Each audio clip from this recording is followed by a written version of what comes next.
방황할 때 나 주님을 몰랐네. 내 맘대로 고집하며 온갖 죄 낮에와 같이 단정히 행하고 방탕하거나 술에 취하지 말며 음란하거나 호색하지 말며 다투거나 시기하지 말고 오직 주 예수 그리스도로 옷 입고 정욕을 위하여 육신의 일을 도모하지 말라. 안녕하십니까, 박세종 목사입니다. 2021년 8월 11일 수요 예배 시간입니다. 오늘부터 새로운 신앙의 위인에 대해서 살펴보기로 해야겠는데요. 우리가 지난 7개월 동안 구약 성경에 있는 인물에 대하여 살펴보았다면, 오늘부터는 원래 신약 성경에 있는 인물들을 살펴보기로 생각했다가 잠시 그것을 뒤로 미루고 2000년 기독교 역사 속에 나타난 중요한 신앙의 위인들을 한 분 한 분 그들의 생애와 삶을 돌아보고 그들의 신앙을 어떻게 지켜갔는지 우리가 함께 살펴보며 우리의 신앙을 한 번 더 돌아보고자 합니다. 그 가운데 오늘 첫 번째 시간으로 성 어거스틴에 대하여 살펴보기로 하겠습니다. 사실 그 이전에도 중요한 성경의 신앙 위인에 대한 인물들이 많이 있습니다. 이후에 차차 논하기로 하고, 오늘 특별히 이 어거스틴에 대하여 살펴보는 이유는 특히 고대 기독교 역사에 있어서 결코 빼놓을 수 없는 중요한 인물이기 때문에 그렇습니다. 이 어거스틴이라는 이름은 영어식 발음이고 라틴어식 발음은 아우구스티누스입니다. 그래서 오늘은 이 영어식 발음인 이 어거스틴을 통일하여 계속해서 부르도록 하겠습니다. 이 어거스틴에 관한 생애에 대한 기록은 그의 가장 유명한 저서라고 불리우는 고백록과 제자 포시디우스가 쓴 어거스틴의 전기를 통해 당시 로마 제국의 가장 훌륭하게 인정받았던 현재 가운데 한 명이었던 키케로 이후에 유명한 사람으로 알려져 있습니다. 이 어거스틴의 풀네임은 아우렐리우스 아우구스티누스 히포넨시스라고 불리웁니다. 그의 이름의 뜻은 좋은 징조를 가진 또는 덕망 있는 이름이라는 뜻을 가진 라틴어 아우구스툼에서 유래되었다고 합니다. 이 어거스틴은 서기 354년 11월 13일에 당시 소로마 제국의 치하에 있었던 북아프리카 알제리 지역에 있는 스크아흐라스 구 도시의 이름은 타카스테라는 소도시에서 당시 그 시의 의회 의원이었고 로마 시민권을 가진 이교도였던 아버지 파트리키우스와 신실한 기독교 신앙을 가진 어머니 모니카 사이에서 태어났습니다. 그리고 430년 8월 28일 히포에서 76세의 일기로 그의 생을 마감했습니다. 아버지 파트라키우스는 다소 동정심이 없는 매우 엄격하고 공명심은 강했지만 자유분방한 자였기 때문에 그는 역시 방탕한 생활은 멈추지 않았습니다. 이와는 반면 어머니 모니카는 331년 북아프리카의 한 부유한 가정에서 태어나 어릴 적 집안일을 돌보았던 늙은 하녀로부터 기독교 신앙을 접했습니다. 이 비기독교인이었던 파트리키우스와 결혼 후에도 줄곧 남편의 방탕한 생활에 대하여 기도로 남편이 올바른 자리로 돌아오길 기다렸던 여인이었습니다. 모니카는 특별히 베드로전서 3장의 말씀을 따라 말보다는 자신이 절제되고 단정한 행동, 품행을 통해 남편이 돌아오기를 갈망했고 남편의 구원을 위해 무려 16년 동안 이상이나 기도하며 기다렸던 여인이었습니다. 그래서 어머니 모니카의 온유함과 겸손은 그리스도의 양어머니로 불릴 만큼 이후에도 존경을 받았습니다. 그의 남편 파트라키우스는 거의 인생의 종착지에 다다를 무렵 세례를 받고 기독교인이 되었다고 합니다. 어거스틴의 어린 시절은 특별히 어거스틴이 공부를 하는 것을 별로 그렇게 좋아하지 않았습니다. 그래서 이 어거스틴은 노는 것을 좋아했고 학교에서 가끔 매맞지 않기 위해서 기도를 했다고 합니다.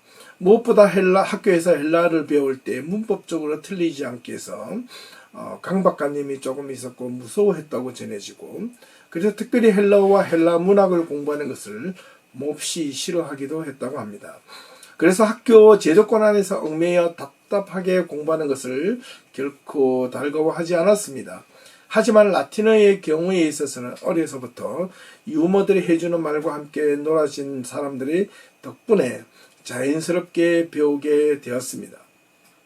이 어거스틴은 어려서부터 허망한 것과 허구에 대한 이야기를 듣는 것과 말하는 것을 싫어했습니다. 이와는 반면 어머니 모니카의 자상한 모습과 신앙적인 삶에 많은 영향을 받으며 자라나기도 했습니다. 어거스틴은 그의 나이 16세가 되었을 때 그의 아버지가 사망하게 됩니다. 갑자기 그의 집안의 가세는 기울게 되어 학문을 계속할 처지가 되지 못했는데 로마니우스의 도움으로 인하여 17세가 되는 해 북아프리카 카르타고로 유학을 떠나게 됩니다. 그곳에서 수사학과 라틴어를 정식으로 배울 수 있었습니다.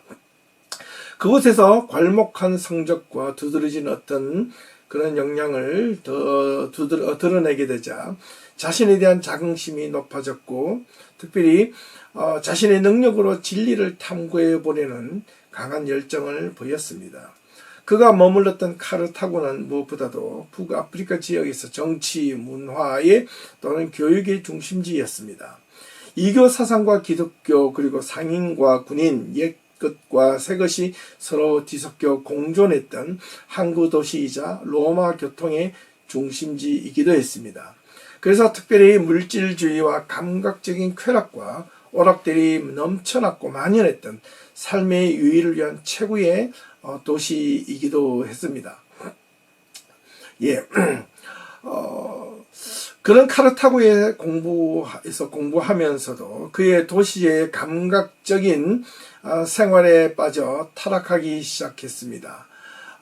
그는 자신의 마음속에서 타오르고 있었던 육체적인 어떤 욕망을 참을 수가 없어서 어린 어떤 여성과 동거를 하기 시작했고, 18세가 되던 해 아디오타투스라는 하나님의 주신 선물이라는 이름을 가진 사내 아이를 낳게 됩니다.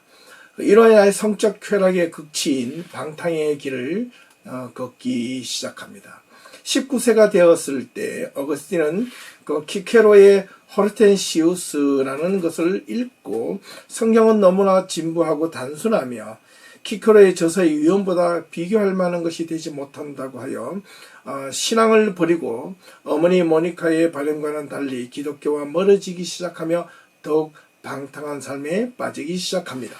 그런 정신적으로 교만한 자들, 육체적으로 쾌락에 빠져있는 자들과 쓸데없이 말하기를 좋아하는 무리들과 어울려 다니며 하나님에 관한 진실과 지식과 사물에 관한 이해를 완전히 달리하며 신앙과는 전혀 다른 방탕의 길을 걷기 시작했던 것입니다. 그리고 특히 당시 카르타고에서 유행하고 있었던 마니교라는 이단 종파에 빠져 살기 시작했습니다. 마니교는 예수 그리스도에게서 배울 것이 많은 훌륭한 스승이기는 하나 복음과는 전혀 상관없는 구약 성경은 악의에 가득 찬 신이기 때문에 신약 성경의 하나님과는 무관하다고 가르쳤던 종파입니다. 그러므로 이 세상은 선과 악이라는 이원론적 사고에 심취하여 세상의 모든 악과 고통은 구약 성경의 하나님 때문이라고 판단하며 구약 성경의 하나님은 저급한 하나님으로 평가절하 해버렸습니다.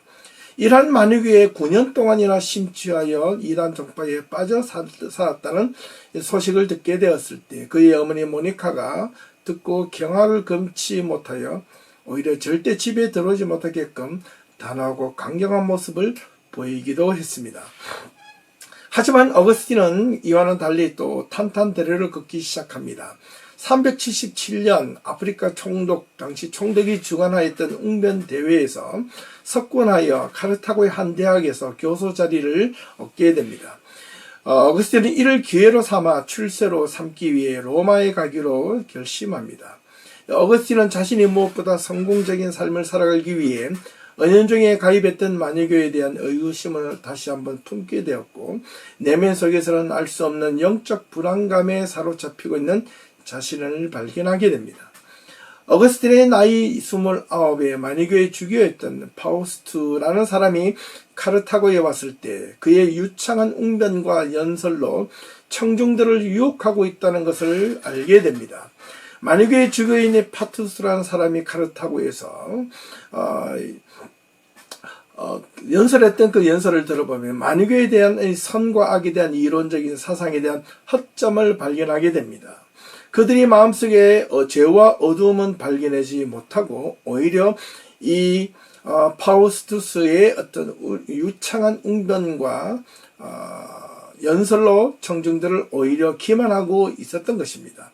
학수고대하며 기다렸던 이 만유교 지도자를 기다린 보람이 그의 구수한 언변만 있었지, 특별히 인문과학이나 철학계의 본질, 사상, 그리고 인생에 대한 본질에 대한 지식이 전혀 없음을 깨닫고 어거스틴은 만유교로부터 떠나게 됩니다. 파우스투스는 많은 사람들에게 죽음의 올무 노릇을 해왔던 그의 교리로부터 어거스틴은 자연스럽게 벗어나게 된 것입니다. 이후에 어거스틴은 이 카르타고에서 로마로 가고자 했습니다. 그곳에 가서는 경제적인 부는 물론 학생들을 더욱 엄격하고 또 온전한 규율로 훈련받아서 바른 수업 태도를 가지려고 애를 썼습니다. 이런저런 이유로 로마로 가려 했을 때 그의 어머니 모니카는 카르타고보다 오히려 더 환락의 도시고 쾌락의 도시라고 들려졌던 로마로 가기를 극구 반대했지만 어거스틴은 로마를 향하게 됩니다. 로마에 도착한 이 어거스틴은 열병으로 죽을 고비를 몇 번 넘기기도 했습니다. 하지만 로마에서 열심으로 수사학을 가르치긴 했지만 현실은 그의 생각만큼 그렇게 녹록하지 못했습니다.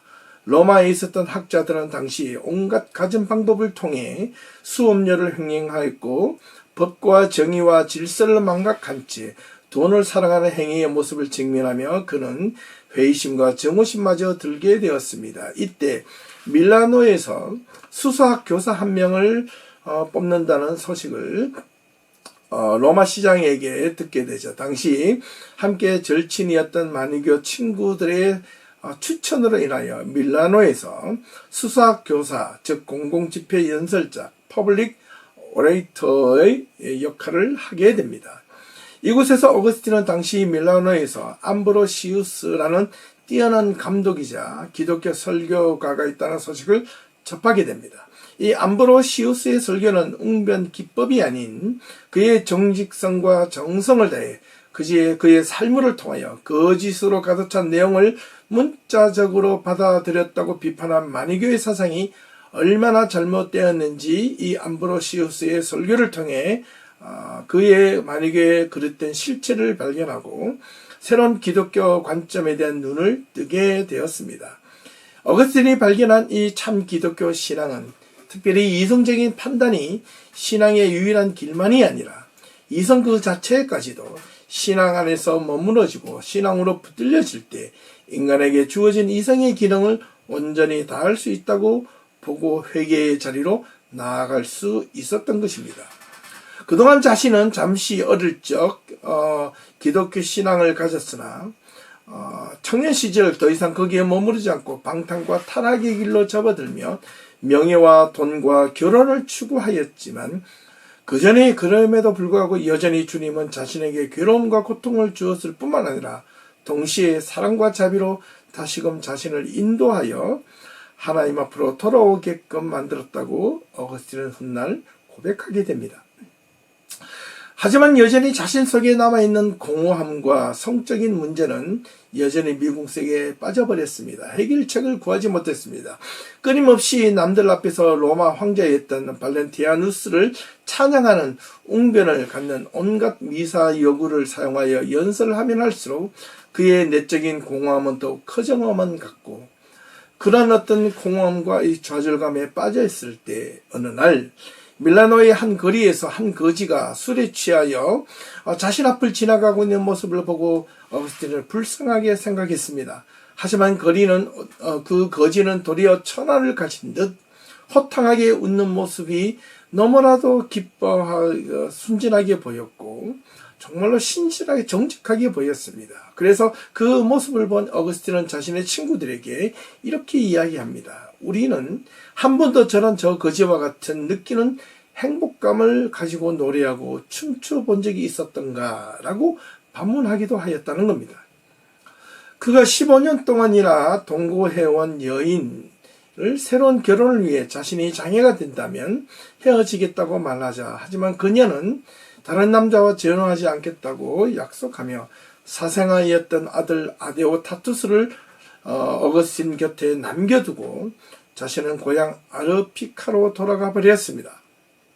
이후에 어거스틴은 다시 여인과 재혼하기 위해 약혼한 처녀가 있었는데 그녀는 아직 결혼 정년기가 아니어서 2년을 더 기다리는 동안 이때 자신의 육적인 쾌락을 얻기 위해 또 다른 여인을 하나 얻게 되었습니다. 그래서 자신의 병든 육체, 어떤 정신적인 이런 어떤 정신적인 혼란 그리고 육체적인 쾌락의 노예가 되어 어거스틴은 점점 한쪽으로는 신앙에 대한 갈망도 있었지만 또 다른 한면에는 자신의 육체적인 쾌락에 빠져서 그것을 벗어날 줄 몰랐습니다. 이를 뒷받침해 준 사상이 바로 당시 로마에서 흥행가 있던 에피쿠로스 학파, 그에 대한 쾌락주의에 따른 육체적인 쾌락이 있을 때 가장 행복한 것이라는 논리를 내세워 그는 점점 육체적인 쾌락에서 빠져나오지 못했습니다. 하지만 그런 어떤 육체적인 쾌락에 빠지면 빠질수록 그의 정신적인 공허함은 더욱더 커져갔고 그의 결정적인 어떤 두려움이었던 죽음 이후에는 고통이 뒤따를 것이라는 그런 두려움을 가지기도 했었습니다.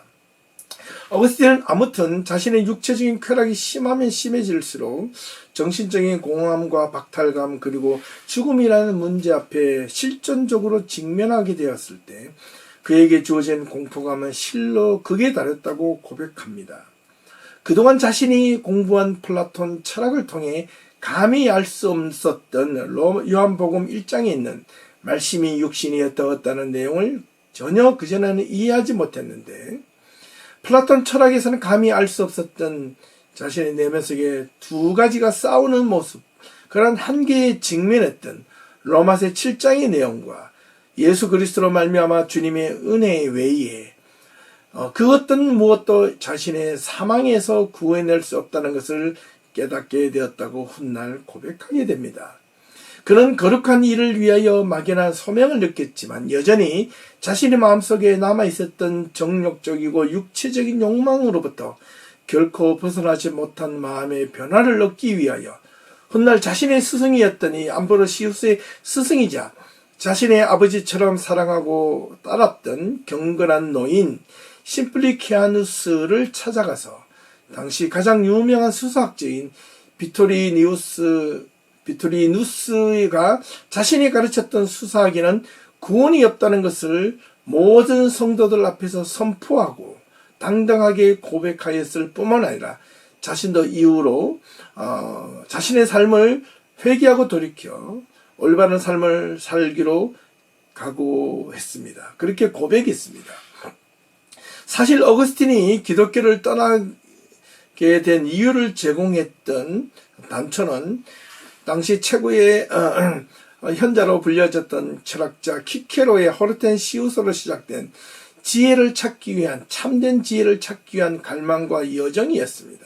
그의 나이 19세기부터 12년 동안 그의 나이 31세가 될 때까지 그는 계속해서 지혜와 진리를 구하고 찾았지만 그 가운데 만유교의 허망한 이단 교리에 빠져 진리에 속고 있었던 자신을 보게 되었습니다. 그 가운데서 여전히 쾌락을 추구하고 구하는 모습을 거부하지 못하는 이중적인 자신의 양면성을 발견하며 그런 절망에 빠지게 되었던 것입니다. 그러다 어느 날 386년 어거스틴은 암브로시우스의 설교를 듣다가 자기가 하나님 앞에 형용할 수 없는 죄인이라는 것을 깨닫게 되었습니다. 이후 암브로시우스의 친구인 알리피우스와 함께 자신의 처지와 인생에 대한 의미를 나누던 중 자신의 영혼 깊숙이 숨겨져 있었던 공허함과 절망감 그리고 인생 자체의 비참함을 발견하게 되었고 그로 인하여 자신의 영혼을 뒤흔드는 폭풍 눈물을 쏟아내기 시작합니다. 그리고 이후에 자신은 홀로 하나님 앞에서 회개하고 눈물을 흘리기 위하여 알리피우스에게 양해를 구한 뒤 밖으로 나가 정원 깊숙한 곳으로 들어가 무화과 나무 아래에 땅에 엎드려 자신의 처지를 통곡하며 자신의 한계를 보고 느낀 절망에 대하여 하나님 앞에 은혜를 구하고 있었습니다. 그때 그 순간 한 아이의 노래소리가 그의 귓가에 들려옵니다. 그의 노래의 가사는 이러했습니다. 집어들고 읽어라, 집어들고 읽어라 라는 소리였습니다. 그런 이 어린아이의 노래소리가 집으로 들어가 성경책을 펼쳐들라는 그런 하나님의 음성으로 들려졌고 곧장 집으로 달려가 성경책을 펼쳐들었습니다. 그리고 바울 서신을 펼쳐들고 제일 먼저 눈이 닿는 곳을 찾기 시작했습니다. 그 성경 구절이 바로 오늘 우리가 함께 읽었던 본문 말씀 로마서 13장 13절에서 14절에 있는 이 두 구절의 말씀이었습니다. 낮에와 같이 단정히 행하고 방탕하거나 술 취하지 말며 음란하거나 호색하지 말며 다투거나 시기하지 말고 오직 주 예수 그리스도로 옷 입고 정욕을 위하여 육신의 일을 도모하지 말라였습니다. 이 어거스틴은 이 두 구절 앞에서 멈추었든지 더 이상 다른 성경 구절을 읽을 필요가 없게 되었습니다. 아니 더 이상 성경을 읽을 필요를 느끼지 못했습니다. 이 두 성경 구절만으로 충분했습니다. 그런 고백하기를 이 말씀은 자신의 광명한 확신의 빛으로 자신의 마음속을 비추어 자신의 내면 속에 있었던 자신이 가진 모든 의심의 어두움을 물리쳐 주었다라고 강하게 고백하게 되었습니다. 이제 더 이상 그는 방황할 필요가 없게 되었고 자신이 낳은 이 아들 아데오다투스와 함께 그의 친구 알리피오스와 함께 밀라노 교회에서 암브로시우스에게 세례를 받았습니다. 그리고 자신의 주업으로 삼았던 수사 교수직을 그만두고 자신은 신앙의 길을 따라가기로 결단합니다. 이때 어거스틴의 나이가 33세가 되었습니다. 그는 밀라노에서의 삶을 청산하고 고향으로 돌아가 그곳에서 복음을 전하며 살기로 결단합니다. 밀라노를 떠나 로마를 거쳐 오스티아에 머물며 아프리카 티베르행 배를 기다리는 동안 그와 함께하였던 어머니 모니카의 죽음을 맞이하게 됩니다.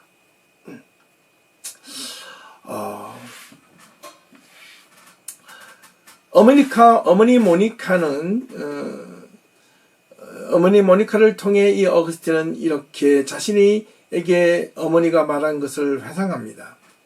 어머니의 아름다운 인격은 아버지의 사랑과 존경을 독차지하기에 충분했습니다. 아버지가 결혼 생활에 불성실했어도 어머니는 이를 잘 참으셨기 때문에 결코 아버지와 단 한 번도 싸운 적이 없습니다. 그녀는 당신의 자비하심만을 기다렸습니다. 어머니의 간절한 전도와 기도로 아버지는 거의 이 세상을 떠날 무렵 주님을 영접했습니다. 아버지의 영혼이 구원받았으므로 이제 더 이상 어머니께서는 아버지의 영혼 문제로 인하여 슬퍼하거나 낙심하지 않게 되었습니다. 어머니 모니카는 진정 당신의 많은 종들 중에서 참되고 진실한 종임에는 틀림이 없습니다. 그리고 어머니 모니카는 이렇게 말했다고 전해집니다.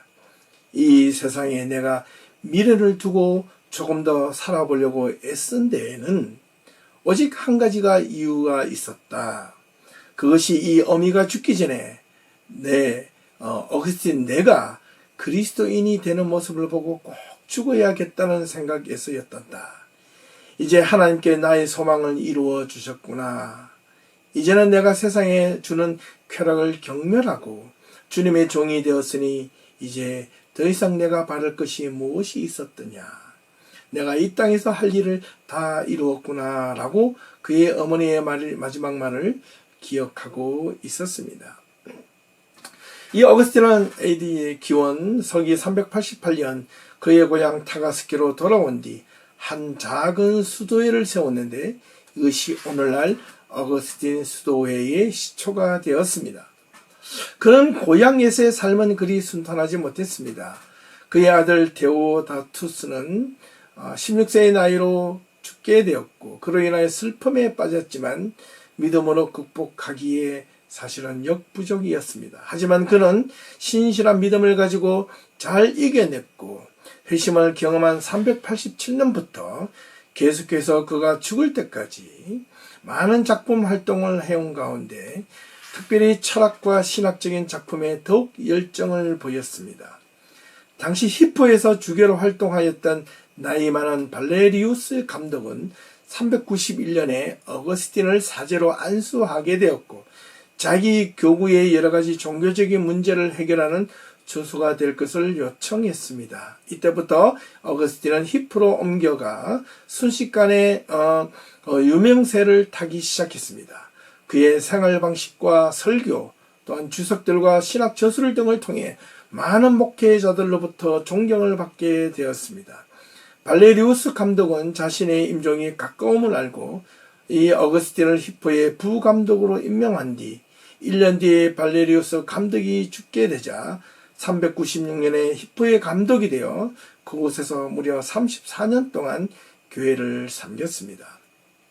그곳에 있으면서 이 어거스틴은 열과 성의를 다해 자신의 최고의 걸작인 참회록 또는 고백록과 삼위일체론 그리고 하나님의 도성이라는 신국론이라는 책 등을 집필하게 되었습니다.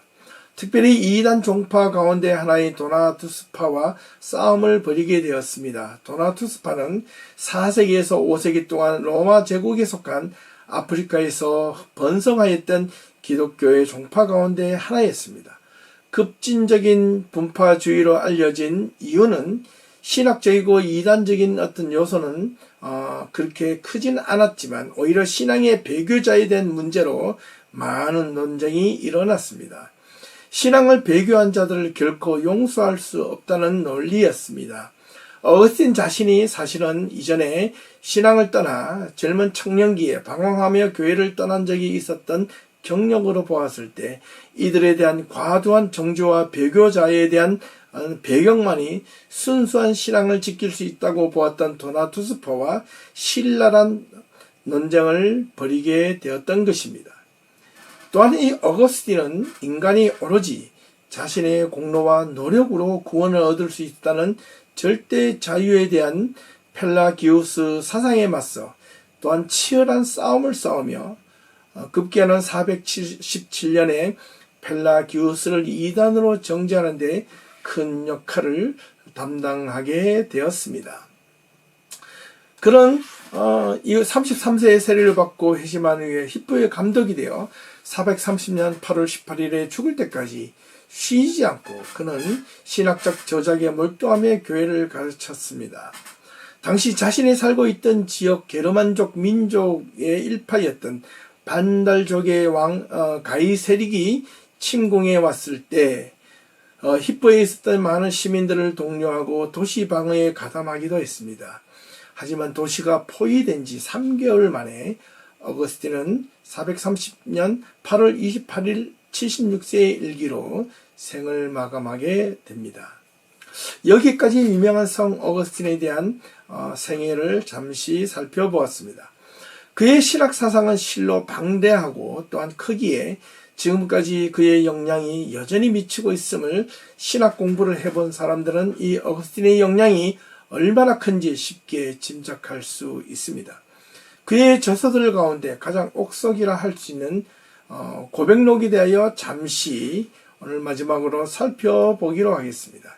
그의 고백록에는 총 13권으로 나누어지는데 1권에서 9권까지는 어거스틴의 과거 자신의 생활을 다루고 있었습니다. 그리고 10권째는 고백록을 기록한 당시 상황, 그리고 11권에서 13권까지는 신학적인 요소인 시간론과 창조론을 다루고 있습니다. 그래서 이 어거스틴의 고백록에는 자신의 삼중적 고백이라 말할 수 있는 죄에 대한 고백, 그리고 찬양에 대한 고백, 그리고 신앙에 대한 고백이 담겨져 있습니다. 이러한 고백들은 하나님의 위대하심과 인간을 향한 무한한 하나님의 은혜를 찬양하고 자신의 신앙, 나아가 창조자 하나님에 대한 신앙에 대한 고백까지 담겨져 있기 때문에 이 고백력은 어거스틴의 저작 가운데 백미라고 부르는 이유입니다. 이 책을 우리 모든 성도님들도 꼭 한번 시간 있을 때 읽어보기를 강력하게 추천합니다. 이제 결론을 맺어봅니다. 기독교 고대 교회사 중 결코 빼놓을 수 없는 가장 중요한 인물 가운데 한 명이었던 성 어거스틴에 대하여 우리가 살펴보았는데, 이 어거스틴이 어릴 적 그렇게 방황하며 이단 종파에 빠져 살았고, 또한 육체적 쾌락을 멈출 수 없었지만 그런 쾌락적인 행동을 하면 할수록 또한 끊임없이 빠져들었던 내적 공허함과 절망감을, 그 어떤 것으로도 그가 심취해져 있었던 마니교 사상까지도 그에게 위로를 주거나 그가 가졌던 궁극적 관심 가운데 하나였던 구원에 대한 문제를 해결받을 수 없었습니다.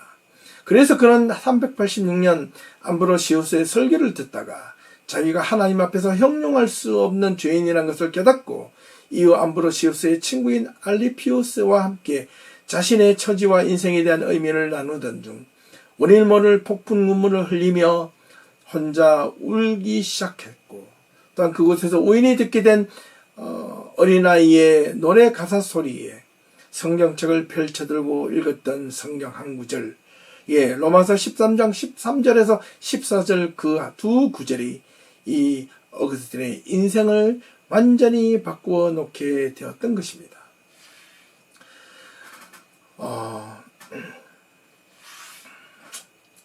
저는 이 어거스틴의 이러한 그 회심 가운데 이 성경 말씀을 통하여 자신의 인생을 바꾸었던 부분에 대하여 여러분들에게도 한번 묻고 싶다. 여러분들 신앙생활 하시면서 여러분들의 신앙의 진정한 의미와 본질, 정말 신앙 속의 진리를 찾고 구하기 위하여 여러분 자신의 신앙의 궁금한 질문을 던져도 그 궁금한 질문에 답변을 해줄 신앙의 멘토가 있는지 묻고 싶습니다. 또한 여러분의 인생의 막다른 골목길에 다다랐거나 여러분 삶에 있어서 지치고 힘들고 어려울 때 여러분의 삶을 지켜주고 신앙을 지켜줄 성경 구절 한두 구절이 있는가를 또한 묻고 싶습니다. 없다면 여러분의 신앙을 위하여, 여러분의 삶을 위하여, 여러분의 생명을 위하여 여러분은 반드시 구하고 찾아야 할 것입니다. 이 성 어거스틴이 위대하게 보는 이유는 여러 가지가 있겠지만 무엇보다 그중 하나는 어거스틴 자신에 대한 인기와 존경심이 최고에 달했을 때 그는 가감없이 자신의 신앙을 삶을 돌아보며 처절한 자신의 고백을 가감없이 기록으로 남기며 알렸다는 사실입니다. 대부분 세상의 지도자들은 가능하면 자신의 잘못을 포장하거나 잘한 것은 더욱 부각시키려는 속성이 있는데 어거스틴은 그러하지 않았고 있는 그들의 자신의 모습을 담아내었다는 것입니다. 부끄럽고 치졸한 모습까지 방탕한 삶까지 가감없이 기록하고 고백하였다는 것입니다. 어거스틴이 이후에 자신이 성숙하면 성숙한 신앙을 가질수록 자신은 바울의 고백처럼 만삭되지 못한 자라든가 사도 중에 지극히 작은 자라는 표현을 쓰길 주저하지 않았습니다. 어거스틴은 기독교 역사에 2000년이 지난 지금도 수많은 기독교 신앙인들에게 존경을 받고 있습니다. 기독교 본질이 훼손되고 오늘날 기독교 신앙이 왜곡되고 사회적 지탄이 되고 있는 이 시점에서 교회에 모여있는 성도들이 어떤 신앙생활을 하고 어떤 삶을 살아가야 하는지 중요한 지침서를 보여주는 내용이라 하겠습니다. 우리가 어거스틴과 같은 인물은 결코 되지 못한다 할지라도 우리가 그러한 생각과 그러한 정신을 쫓아서 살아갈 수는 있을 것입니다. 왜냐하면 신앙의 힘은 바로 여기에서 출발하기 때문에 그렇습니다. 신앙이 자신의 삶의 액세서리가 되지 않고 그저 주어지는 대로 삶을 살지 않으며 오늘 하루를 살더라도 신앙을 통하여 의미 있게 살아가고 신앙의 가치를 찾으며 신앙의 진리를 쫓아 구하고자 하는 삶이 되기 위하여 어떠한 신앙을 가져야 될지 우리가 거기에 깊은 관심을 가지는 이들이라면 반드시 이 어거스틴의 삶을 우리가 돌아보고 배울 수 있어야 하겠습니다. 비록 그런 유년 시절 방황했지만 그의 방황이 육체적인 쾌락과 또한 그와는 반대로 내적인 지적인 관심과 욕구로 말미암아 그런 수없는 갈등과 방황에도 불구하고 다시 하나님 앞으로 돌아오게 된 것은 크게 세 가지 이유가 있습니다. 그 첫 번째는 절대 진리를 찾기를 주저하지 않았고, 두 번째는 그 곁에는 훌륭한 스승이 있었다는 것입니다. 마지막으로 그에게 주어진 회심의 기회를 그는 놓치지 않았고, 붙들고 깨달은 바를 허투루 사용하지 않고 흘리거나 버리지 않았습니다. 끝까지 새로운 신앙에 대한 도전과 열정 그리고 선택을 아끼지 않았습니다. 사랑하는 성도 여러분, 우리의 신앙의 모습도 이런 면들이 있었으면 정말 좋겠습니다. 그래야 교회가 진정으로 하나님 앞에 바르게 설 수 있고 하나님 말씀 가운데 우리 성도들이 가정에서 삶 속에서 힘있는 신앙생활, 그러한 믿음 있는 삶을 살아갈 수 있을 것입니다. 저와 여러분들이 이런 부분들을 갖추어야 하겠습니다. 여러분들 앞에 신앙의 기회가 있을 때, 회심의 기회가 있다면 여러분 결코 놓치지 말기를 부탁합니다. 그리고 여러분 곁에서 하나님의 말씀으로 바르게 양육해줄 여러분의 신앙의 멘토가 있기를 소망합니다. 여러분의 삶의 위로가 되기보다 여러분은 하나님의 삶의 위로뿐만 아니라 하나님의 말씀을 올바르게 가르치고 그 말씀을 제시할 믿음의 스승, 신앙의 스승이 필요하다는 것입니다. 그리고 여러분 삶 앞에 놓여진 회심의 기회를 놓치지 말고 그 깨달은 바를 분명 선택하며 그것을 쫓아갈 수 있기를 진심으로 소망합니다. 여기까지 어거스틴에 대한 간략한 인생과 삶을 돌아보았습니다. 여러분 어떠하십니까? 오늘 배우고 느낀 부분들을 여러분 삶 가운데 작은 것 하나만이라도 깨달은 것이 있다면 주저하지 말고 그것을 적용할 수 있기를 소망해 봅니다. 어거스틴, 그는 그의 단 두 구절 성경 로마서 13장 13절에서 14절 이 두 구절이 이 어거스틴의 삶을 바꾸어 놓았듯이 오늘 여러분들이 다시 한번 여러분 자신들이 신앙을 위하여 성경책을 펼쳐 들었을 때 여러분의 인생을 바꾸어 놓을 성경 구절을 찾을 수 있고 만날 수 있기를 주님의 이름으로 축원합니다. 네, 오늘 말씀은 여기까지 나누고 다음 주에 다시 더 좋은 모습으로 찾아뵙겠습니다. 감사합니다. 수고하셨습니다.